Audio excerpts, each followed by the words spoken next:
right, folks, back on the Bossman show. We're joined by Butch Jones, Arkansas State Red Wolves over in Jonesboro, Arkansas, out of the Sun Belt Conference. Coach Jones, how are things going over there in Jonesboro today, man? It's going great, and I'm sure you hear the stories of what June has become in college football. So many different things with the calendar aspects now, with unlimited official visits that everyone's going through, and then obviously the development of your current team, and then you have the different camps going on, different recruiting events. So it's been a whirlwind, but it's been great, and we're making tremendous progress here in Jonesboro. And Coach Jones, I want to commend you on building this program the right way, not taking the easy route. It's going the portal route, portal. You actually are building a true program. I know you are a builder. And so I commend you for that in this world we live in college football, but you're doing it the right way. And I feel like this year we were turning a point because they'll be establishing your culture. These young men know what you're about, and your staff's about. I feel like and I'm so glad your administration allowing you to build this thing out the right way. Well, I appreciate you saying that. And that's exactly, the dilemma that a new coach faces when you come in with programs. Obviously, the landscape and dynamics of college football have changed. And when you come in, you have two choices. You can look for the quick fix and you can go through the portal, or you can do it the methodical way and build it through the high school ranks and then supplement it with the portal. And when we came here, we said we were going to try to build a program, not a team. And as we all know, in today's age of the transfer portal, that's extremely difficult to do, but we're going to methodically build it. We were going to start with the high school ranks and then work our way through the transfer portal. And, we've had two #1 recruiting classes. We're really excited about the development. I thought, every time you take over a football program, this is the fourth time, obviously, of doing it. Each program is in different stages, and we needed to really increase our younger talent. We needed to build some foundational pieces. We needed to start from ground zero. So we were able to do that, and then obviously work our way with the transfer portal as well. But we're excited where we're going. The culture is now in place. They kind of look the way we expect them to look in terms of their stature, our work capacity every single day, our connection and connectivity as a football team and a football program. It's been a lot of hard work. And it's been humbling, but also it's been exciting and very rewarding to see. And we should be significantly better this year.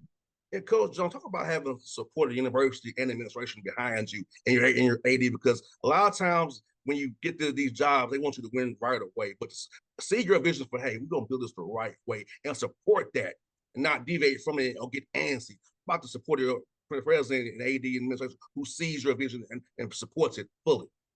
Well, that's the biggest part of it. And, you look at any sports, everyone looks at the Denver Nuggets and they look at them winning the NBA championship, but it took 8 years to build that team and build that culture and build that program that they had there in that organization.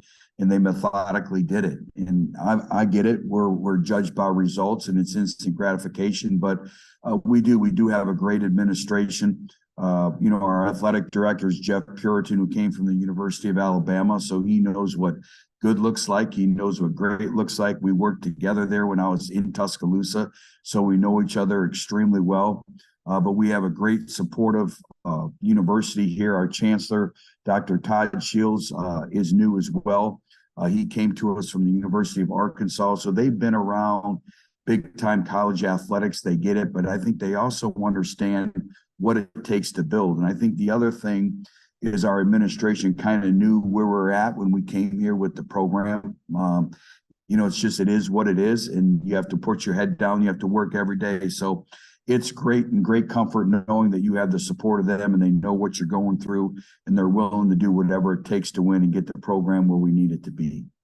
And Coach Jones, this time of year for me, when I was at Tennessee State playing, I always felt I was a better player in Nashville than I was when I was in Atlanta, because I was around my teammates to push me to go harder in workouts, go harder when we're doing sprints, go harder up the steps when we're doing gassers. So talk about having your guys on campus, only having one class or so, they can focus on being a football player and getting bigger, stronger, and faster, and mentally getting ready to play a game of football this fall camp and into the fall here, knowing getting their mental games better as well as their physical games as well, Coach Jones. Well, that's where summer is really, really important, and so much is your psychological disposition. And, that mental toughness, that strain, the effort. I think the other thing that you're talking about that's a byproduct of that is your connection as a football team. And as you know, in the summer months, this is really where your leadership is born. We'll take the month of July basically off, so it becomes a player-driven football team. So you're only going to be as good as your leadership will allow you to be. So we definitely have some now within our culture. We have some leadership. We're still the third youngest football team in America, and that's a byproduct of what we spoke about early with the recruiting of high school players. But our leadership has changed. Our expectations have changed. And then we've had great continuity within our coaching staff as well. So I think when you look at all that, but the thing that you have to really look at is the connection of your football team, their psychological, mental disposition that comes with toughness and the grind through the summer, running in the heat, all the player-led practices that you have, so much that goes into the building of a football program and a football team. And a lot of that occurs during the summer months. Exactly, because you know those Coach Jones, adversity is going to hit us all this season. And I think the time you spend in spring ball, June, July, August, and fall camp, that builds that callous to be one. Because bad things going to happen. It's going to be a block, point, turnovers, all that. But how do we respond to that? It's how we respond to it. Do we let it linger? Do we let it go and go in the next play, go attack it hard as we can to get the ball back for our team to win the game? No question. And, this is something that we spoke about. We needed to be a tougher football team. We needed to be a more connected football team. So we have a 28-week program, a curriculum that we really started in January, and it's about building our DNA as a football team, whether it's your toughness, whether it's your connection, whether it's your resiliency, all those things, your composure, all those things kind of set up off of each other in everything that you do. And you spoke about it again, that toughness word, and it's the mental, it's the physical, it's the ability to overcome adversity. And, how do you overcome that is you have to have a connected football team. You have to play for each other. That's, right now we're studying our whys. Every player has a why. Why do you do what you do? And then where did that why come from? And your why has to be greater than any adversity that you face. That's how you keep going. So that why is critical. And I think it's important that everyone in our football family knows each other's why. So we've spent a lot of time this offseason studying that as well to be a more connected football team. And Coach Jones, it's funny to say about the why, because I'll tell you about my two sons. My sons asked me, Dad, why do you do the radio show every day? Because I want to serve others and help others people because I have a platform that I've been blessed to have for 14 years. But it's funny that my two sons, 8 and 4, are asking me why already at their young ages about why I do what I do and why did granddad do what he did. So it's seeing you say asking about the why. It's seeing my two sons ask me the same thing this weekend. It's like it's touching to me today.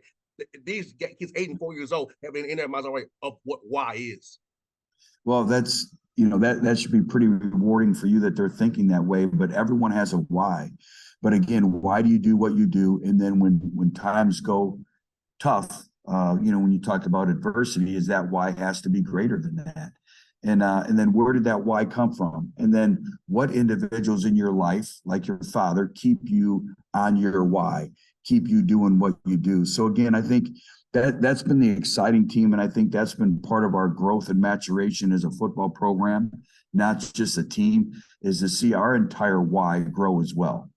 No doubt, Coach Jones. And also, Coach, I feel like when you're a connected team, those close games, Coach, last year you had some close calls that you could have won some games. So I feel like with them getting a year older, more mature, mentally more mature, haven't had that memory in their brain to say, I've seen this before, that they can execute when it counts. We all know the smallest plays in the first quarter, the fourth quarter too.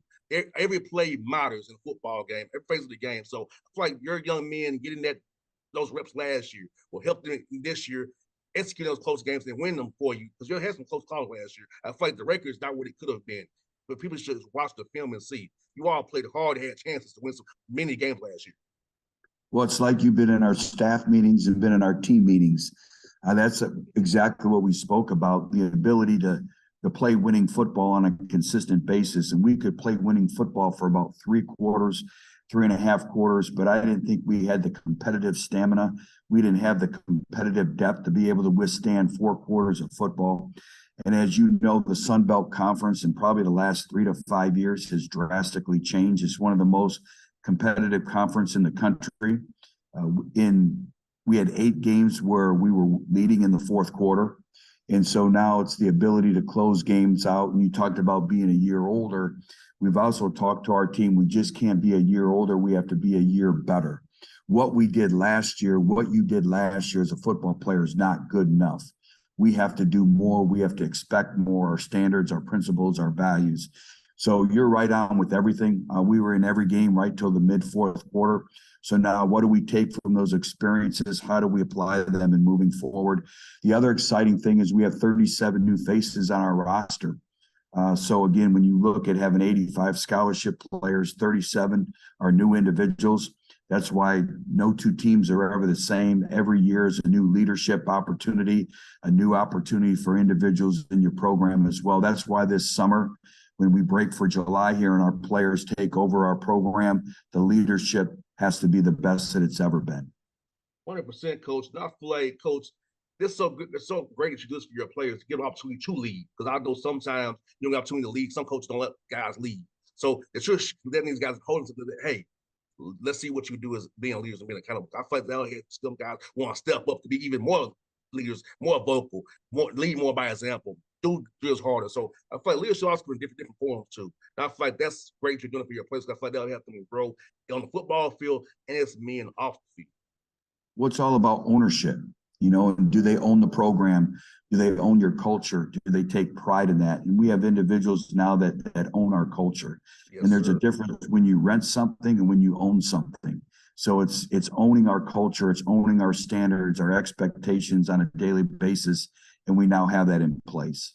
And Coach, you have a heck of a non-Sun Belt schedule, man. You got Oklahoma, you got Memphis, Stony Brook, and UMass. So talk about that those non-Sun Belt games, man. What they mean to your program and building the Arkansas Red Wolves brand going forward.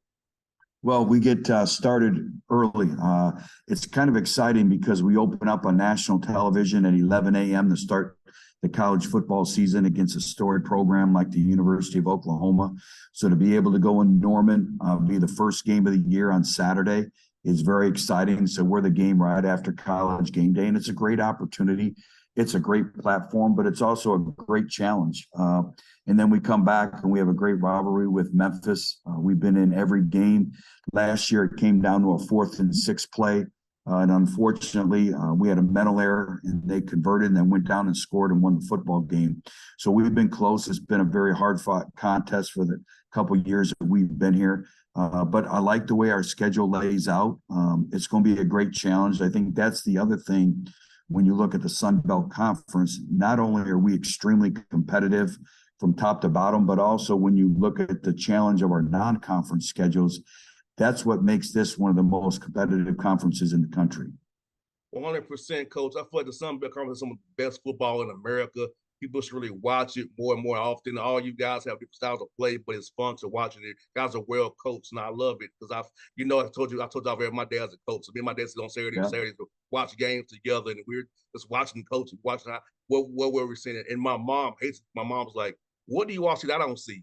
That's just a different view, Bob. Different view, Bob. We're talking about this stuff she don't know about.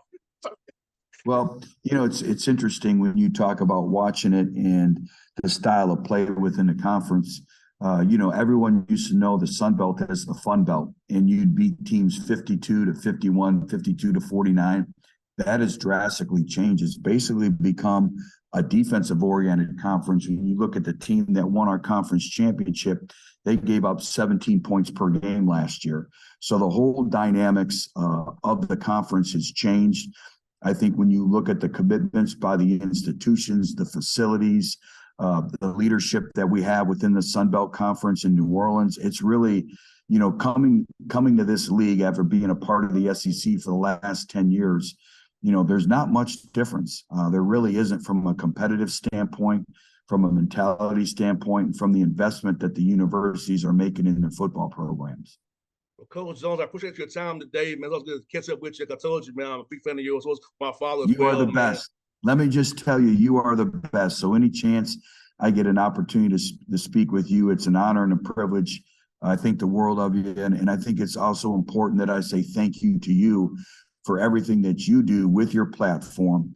And when you talked about your why, you're living your why every day. So I can't thank you enough for what you do for Arkansas State, for what you do for college football, but for what you do for me personally as well. And a good friend, I can't thank you enough. Thanks, Coach. Thank you so much for Coach Sales kind words, man. I'll see you soon, man. You have a wonderful day and go Red Wolves, man.